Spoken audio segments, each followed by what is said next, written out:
Sí, Dios Padre eterno, queremos alabarte, queremos bendecirte, queremos darte gracias. Y Dios, queremos en esta hora pedirte que seas tú abriendo nuestro entendimiento, dándonos sabiduría para aprender un poco más acerca de ti. En el nombre de Jesús, Señor, te lo pedimos. Amén.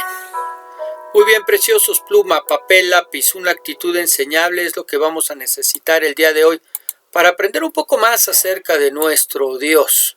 Semana número 30. Primera de Corintios, capítulo 14, versos 1 al 12. Nuestra lección del día de hoy se llama Lenguas y Profecía, parte 1. Es una enseñanza que no es que sea muy larga y tuvimos que partirla en dos, sino más bien es algo que queremos platicar de manera tranquila, mesurada, poco a poco, para que lo que vayamos aprendiendo verdaderamente lo podamos asimilar de una mejor manera. Muy bien, y vamos a dar lectura ahora a nuestra porción. Primera de Corintios capítulo 14, verso 1, que dice: procuren amar con sinceridad y pídanle al Espíritu Santo que los capacite de manera especial para hablar de parte de Dios. Cuando ustedes hablan en un idioma extraño, se ayudan solo a ustedes mismos. Dios los entiende, pero hablan de verdades secretas que solo el Espíritu Santo conoce. Pero aparte de él, nadie más sabe lo que ustedes dicen. En cambio, cuando Dios les ordena hablar de su parte, la gente sí los entiende. Además, si ustedes ayudan a todos en la iglesia a confiar más en Cristo, a sentirse mejor y a estar alegres. Me gustaría que todos ustedes hablaran en idiomas desconocidos, pero más me gustaría que hablaran de parte de Dios. En realidad, es más importante hablar de parte de Dios que hablar en idiomas que otros no entienden, a menos que alguien pueda traducir lo que se dice, porque así se ayuda a los miembros de la iglesia. Hermanos míos, si yo fuera a visitarlos y les hablara en idiomas desconocidos, ¿de qué les serviría? Solamente los ayudaría si les diera a conocer algo desconocido, o si les diera algún conocimiento, o si les comunicara algún mensaje de parte de Dios o alguna enseñanza. Si todos los instrumentos musicales tuvieran el mismo sonido, ¿cómo podría distinguirse una flauta de un arpa? Si en una guerra nadie pudiera distinguir el sonido de la trompeta que anuncia la batalla, ninguno se prepararía para combatir. Algo así pasa cuando ustedes hablan en idiomas desconocidos. Si nadie entiende lo que significan, es como si estuvieran hablándole al aire. En el mundo hay muchos idiomas y en todos ellos se puede decir cosas que tienen sentido. Pero si alguien me habla y yo no entiendo lo que dice, esa persona pensará que soy un extranjero. Y lo mismo pensaré yo si esa persona no me entiende a mí.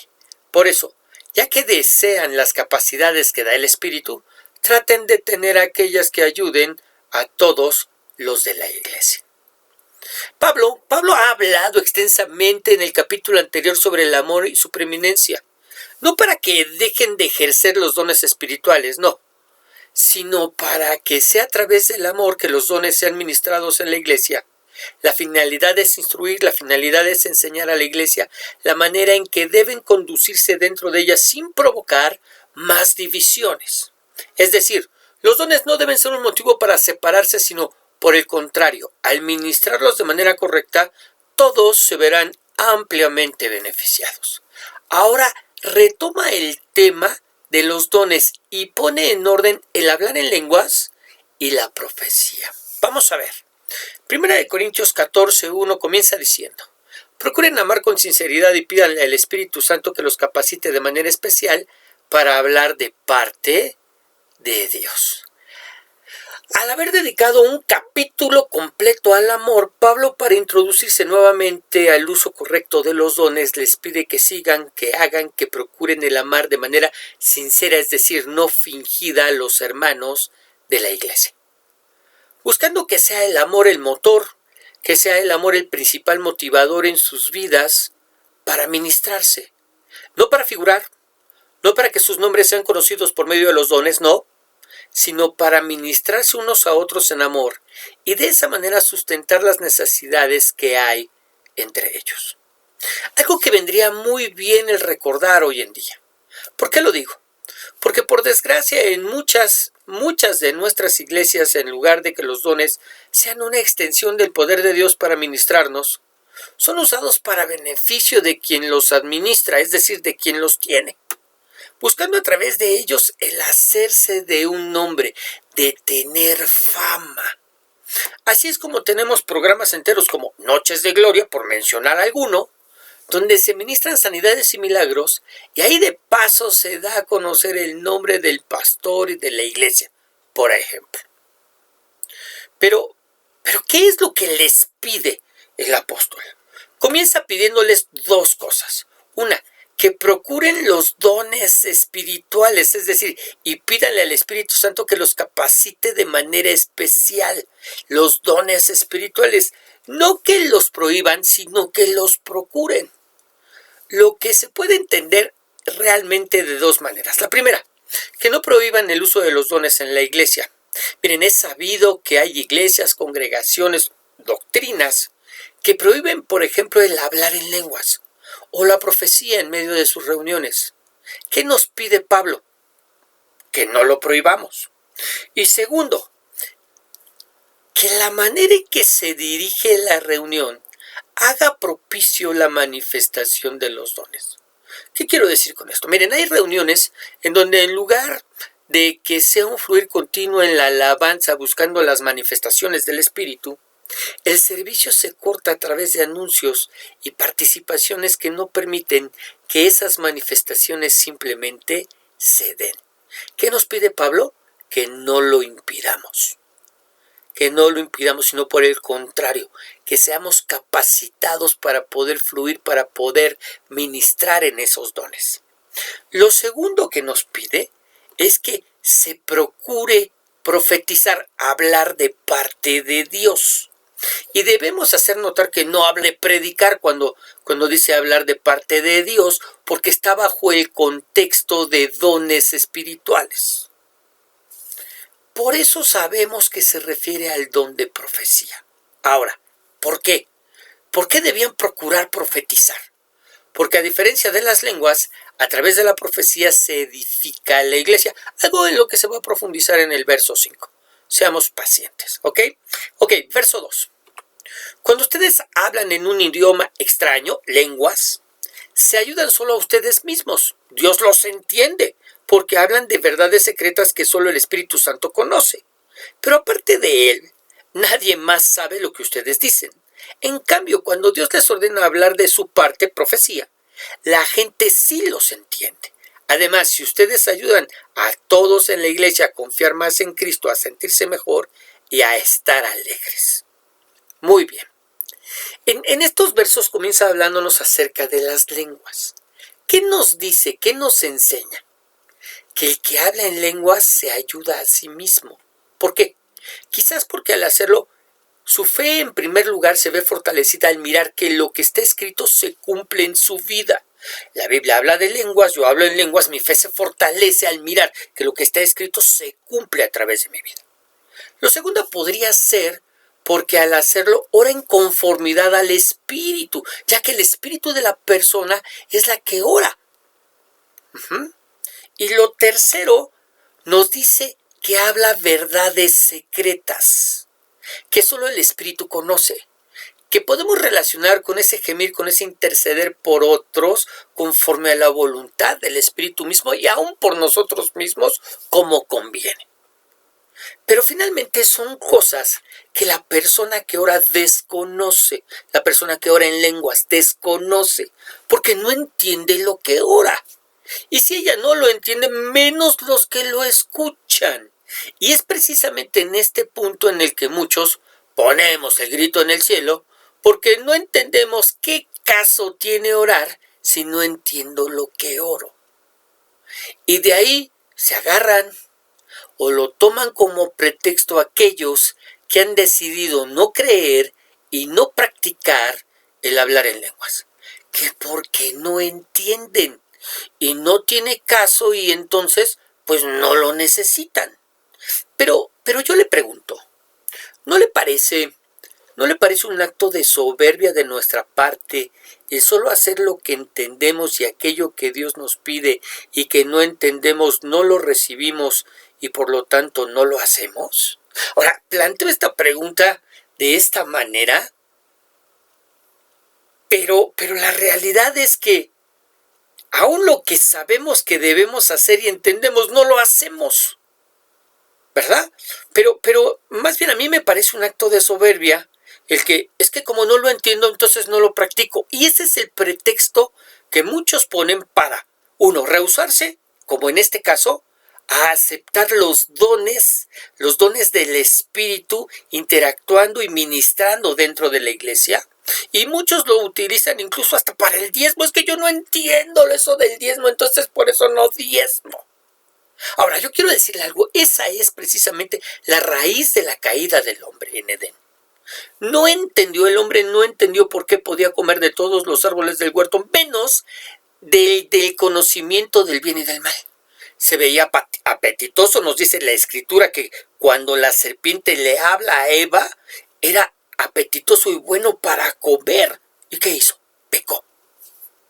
Y así nos pasa a nosotros. Pecamos, pero pecamos al menospreciar lo que Dios nos da porque no satisface nuestro intelecto. ¡Wow! Ahora, ¿qué diferencia hay? Y que miramos también en esta porción, entre las lenguas y la profecía. Bueno, la primera que nos habla aquí es que el que oye al que ora o habla en lenguas no entiende. Pero el que escucha al que profetiza sí le entiende y a través de la profecía es edificado, exhortado cuando no está haciendo bien e incluso consolado si está pasando por situaciones difíciles y conflictivas. Vamos a verlo en la versión Reina Valera, verso 3, 1 Corintios 14, verso 3, que dice: pero el que profetiza habla a los hombres para edificación, exhortación y consolación. Ahora, ¿a qué se refiere cuando habla de edificación, exhortación y consolación que vienen a la vida de la iglesia a través de la profecía? Vamos a verlo a través del siguiente comentario. Edificación es construir. Es un término de construcción y habla de edificar nuestro ser en el Señor. Una palabra de profecía edificará a alguien, no lo hará pedazos. Exhortación es estímulo. Es como el discurso del entrenador en los vestidores, reuniendo al equipo para salir y llevar a cabo tal y como fueron entrenados para hacerlo. Una palabra de profecía animará a alguien, no lo desanimará. Consolación. Tiene la idea no solo de consolar, sino también de fortalecer. No solo llora con los que sufren, pone sus brazos alrededor de ellos y los fortalece para llevar la carga. Una palabra de profecía fortalecerá, no debilitará a alguien. Y precisamente a esto se refiere. Esta es parte de la obra de la profecía en medio de nuestras iglesias. Edificación, exhortación y consolación. Muy bien, verso 5. Me gustaría, dice el apóstol, que todos ustedes hablaran en idiomas desconocidos, es decir, en lenguas. Me gustaría que todos ustedes hablaran en lenguas. Pero más me gustaría que hablaran de parte de Dios, es decir, más me gustaría que profetizaran. En realidad es más importante hablar de parte de Dios, profetizar, que hablar en idiomas que otros no entienden, que hablar en lenguas, a menos que alguien pueda traducir lo que se dice. Porque así se ayuda a los miembros de la iglesia. Ahora, debemos notar que en primer lugar, no nos dice Pablo que no oremos en lenguas, no. Pues comienza diciéndonos que le gustaría que todos hablaran en lenguas. Lo que además nos da la pauta para creer que no todos en la iglesia podían hacerlo, ¿se dio cuenta? O sea, a él le gustaría que todos pudieran. Pero eso me da la pauta a creer, a pensar que no todos podían hacerlo. Pero nos dice que sí le gustaría que todos lo hicieran. Y es ahí donde nosotros necesitamos poner atención. Sí le gustaría que todos lo hicieran, es decir, no está prohibiendo el orar en lenguas. ¿Ok?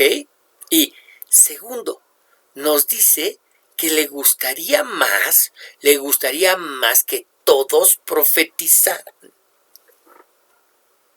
Por las razones que ya hemos expuesto en los versos anteriores, ¿verdad?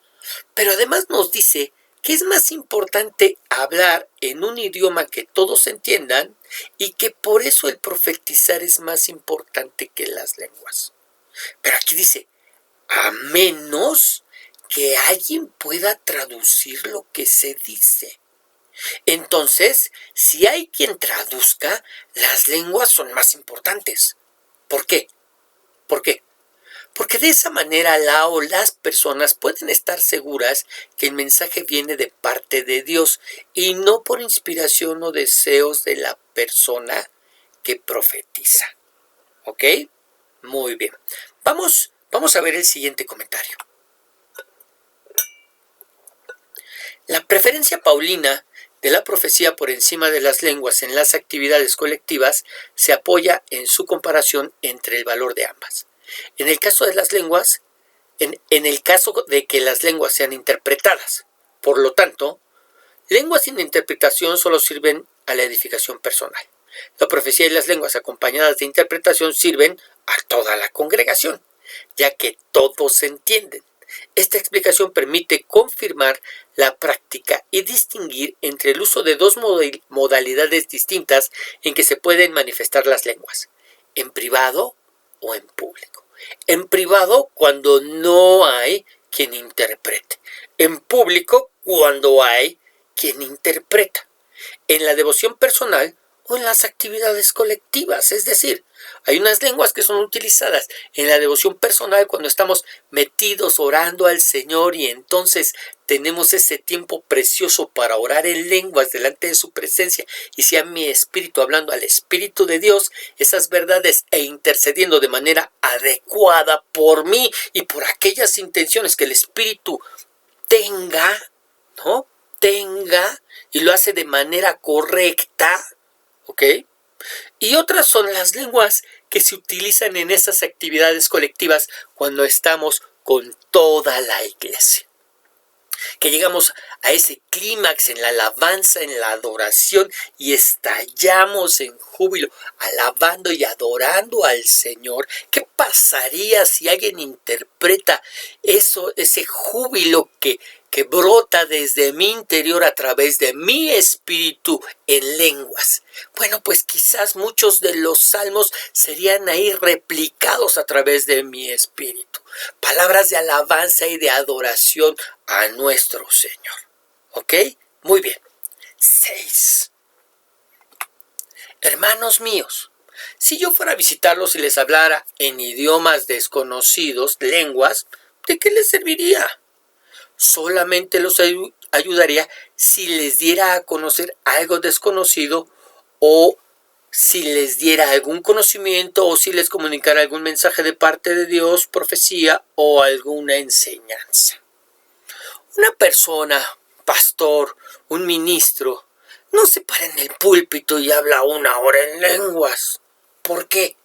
Porque nadie entendería lo que dice. Miren, sería como estar en otro país sin conocer el idioma. No aprendería nada porque no entienden nada. Hace algunos años tuve la oportunidad de estar en un servicio cristiano dirigido por gitanos en el que cantaban los mismos cantos que nosotros cantamos, pero en su dialecto, en su lengua, en su idioma. Pero eran exactamente los mismos cantos. Por supuesto, y gracias a que conocía los cantos, es que pude alabar al Señor. Ellos cantaban en su idioma, en su dialecto, en su lengua, y yo en el mío. Pero cuando pasamos al tiempo de la palabra, al tiempo de la predicación, quedé sin entendimiento. Es decir, no entendí nada de lo que se enseñó. Incluso el predicador hizo algunos chistes y la gente se reía y me miraba extrañada de que yo no lo hiciera. Pero eso se debía a que no entendía nada. Eso es lo que Pablo explica.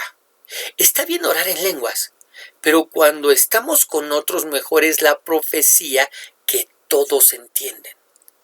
¿Ok? Verso 7. Si todos los instrumentos musicales tuvieran el mismo sonido, ¿cómo podría distinguirse una flauta de un arpa? Si todos tuvieran el mismo sonido, no habría distinción entre una y otra. Ahora, veamos el siguiente comentario. El primer ejemplo es de un instrumento musical o de instrumentos musicales. El apóstol demuestra por medio de estos instrumentos que hace falta el entendimiento si se va a apreciar la música. Si los instrumentos simplemente hacen un ruido, sin distinguir claramente las notas de una pieza, no hay quien pueda disfrutar de la música. Lo mismo sucede con las lenguas. Si no hay enseñanza derivada de ellas, no hay provecho para la iglesia. La ilustración de los instrumentos musicales es especialmente pertinente cuando se trata de una pieza musical que lleva un mensaje. No hay manera de distinguirlo, ¿verdad? Muy bien. Verso 8. Si en una guerra nadie pudiera distinguir el sonido de la trompeta que anuncia la batalla, ninguno se prepararía para combatir. Y esto remonta a esos tiempos militares. Recordemos que el apóstol está hablándole, pues obviamente a la gente que no se tenía que explicar todo esto, porque ellos conocían que a través del sonido de la trompeta se anunciaba la batalla, o se anunciaba la retirada, o se anunciaba las diferentes facciones que tenían que intervenir, es decir, los de a pie y después los de a caballo y los de las flechas, ¿verdad? Y los de las catapultas, y entonces todo esto se coordinaba a través del sonido de la trompeta. ¿Sí? Vamos a ver el siguiente comentario. Aunque a Pablo no se le conoce como perito en cuestiones militares, ciertamente no hacía falta que tuviera experiencia en el ejército para saber la verdad de esta ilustración. Si el trompetista militar no acierta en la tonada que toca, puede significar una tremenda derrota para su gente. La tonada de la retirada no es igual a la de avance o a la de ataque. Si hay confusión en el ejército por no captar un sonido claro del trompetista, solo la derrota les espera. Pablo no necesita dilucidar más la ilustración, es decir, para todos quedó perfectamente claro lo que Pablo quería decir. Tiene que ser claro el sonido de la trompeta para que pueda guiarnos, para que nos pueda dirigir. Y lo mismo sucede con los mensajes. Por eso dice verso 9, algo así pasa cuando ustedes hablan en idiomas desconocidos, cuando ustedes hablan en lenguas. Si nadie entiende lo que significan, si no hay quien interprete, ¿verdad? Y por lo tanto nadie entiende lo que significan, es como si estuvieran hablándole al aire. ¿Qué pasa?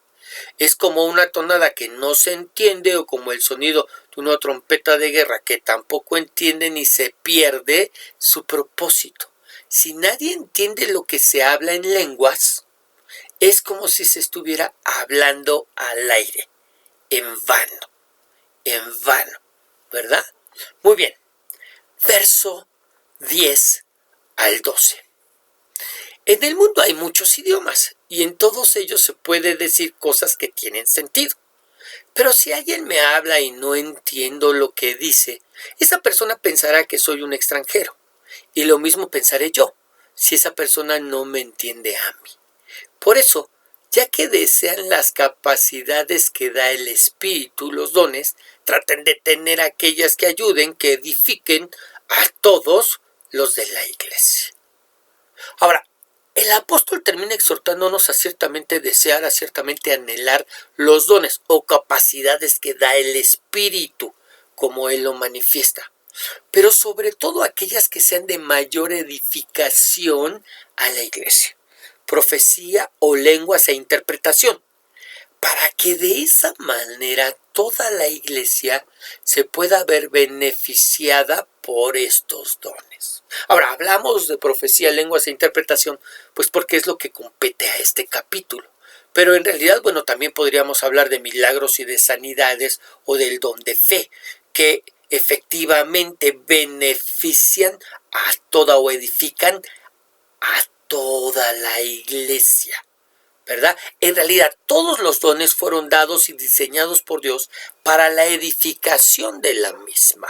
Y esto es algo que necesitamos entender. Y precisamente vamos a dar lectura al siguiente comentario. Desde la Torre de Babel es incontable el número de idiomas existentes, y los idiomas no reconocidos convierten en extranjeros tanto a quienes los pronuncian como a los que los escuchan. Así también vosotros, repite Pablo.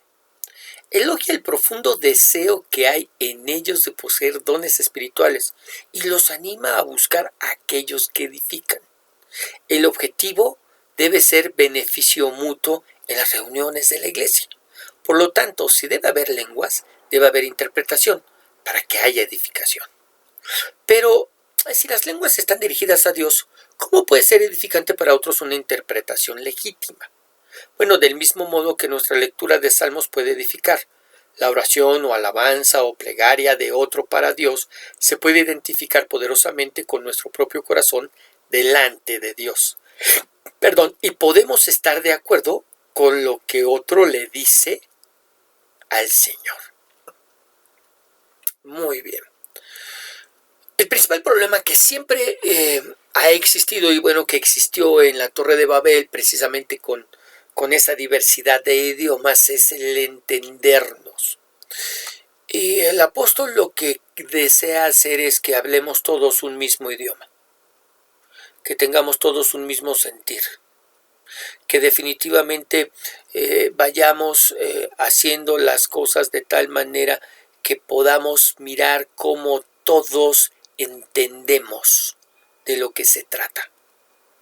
Precisamente por eso nos pide que si vamos a orar en lenguas, haya una interpretación de las mismas. Aun cuando oremos en esas lenguas humanas que están alabando, honrando, glorificando, exaltando a Dios, deberíamos tener esa capacidad para poder interpretar. Eso si las vamos a usar, si las vamos a utilizar en medio de esa reunión en la iglesia. Ahora, aquí quiero hacer una pequeña aclaración y con esto voy a terminar. Cuando las lenguas son utilizadas en nuestras iglesias, hay un tiempo en el que todos oramos en lenguas y en el que definitivamente no hay necesidad de que haya quien interprete porque no hay un mensaje dado de manera específica para la iglesia.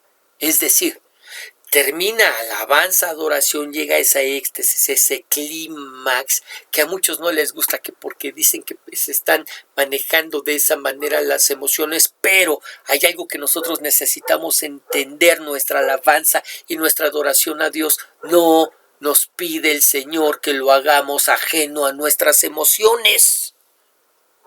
Por supuesto que si tengo emociones, voy a alabarlo y voy a adorarlo con toda mi emoción y con toda mi pasión. No es posible que creamos que a Dios no debemos adorarlo con nuestras emociones, pero que nuestras emociones intervengan en un partido de fútbol. Que cuando estamos en la iglesia, nuestros aleluya y gloria a Dios quieran que sean así, ¿no? Carentes de toda emoción, pero que cuando vamos al juego nos desvivamos por el equipo al cual estamos arengando. O sea, no es posible que lo creamos de esta manera. Crezcamos, seamos adultos espiritualmente hablando. Nos dio emociones para alabarlo a través de esas emociones. Entonces, el que lleguemos a un clímax en medio de la alabanza y en medio de la adoración es perfectamente legítimo el que lo hagamos. Y que en esa emoción a Dios oremos en lenguas y tengamos un tiempo para que todos oremos en lenguas. Y si todos estamos orando en lenguas como se hizo en Pentecostés, lo estamos haciendo para alabar, adorar y exaltar el nombre de nuestro Dios desde nuestro espíritu a su espíritu. Está bien. No necesitamos que alguien interprete. ¿Por qué? Porque tendría que interpretar las voces de todos aquellos que oramos en lenguas. Y es un tiempo que nos permitimos para hacerlo definitivamente, pero indefectiblemente, es decir, siempre sucede que, bueno, hay ese murmullo en lenguas y de pronto ese murmullo cesa, termina, se acaba. Y de pronto se da pauta o lugar para que los dones de expresión, profecía, lenguas e interpretación tomen su lugar. Y es entonces cuando podemos escuchar así dice el Señor, profecía, o alguien que comienza a orar en lenguas y se hace necesario que alguien interprete, porque esas lenguas ya no son mi comunión personal con el Señor, sino ya son lenguas que son utilizadas para la iglesia, para edificación y para traer un mensaje de parte de Dios. Y entonces necesitamos que esas lenguas vengan acompañadas de interpretación para que sean profecía y la iglesia sea edificada. De eso nos habla esta sección, ¿ok? Así que, dejándolo claro, espero, te voy a suplicar que ahí en tu lugar inclines tu rostro. Vamos a orar.